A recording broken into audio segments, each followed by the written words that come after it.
Latest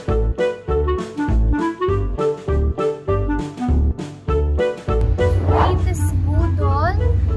Siguro, mga scrunchies, mga tali ng buhok.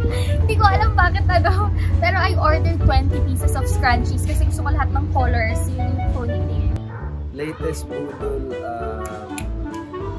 sapatos. Latest budol purchase. Ay, syempre, mahilig ako sa mga pa-outfit. Hindi na ako nagpupunta ng mall dahil pag may nakita ko, pak! Yan! Araw-araw yata nabubudol ako. Araw-araw. Marami, lahat. Nabili ko na buong Lazada and Shopee and others. Coffee. Coffee. Coffee. Kahit bawal sa akin. Walang araw! Napanood, ayaw maharaha yung the movie. Oh my God, ang hirap. Parang mas white. Ay, ang hirap! Depende sa mood ko. Pero parang siguro mas heels.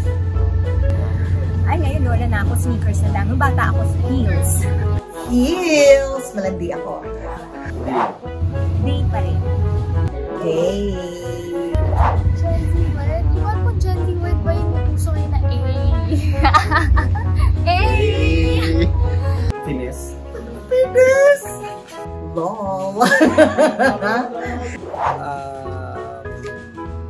Rakitero. Chill.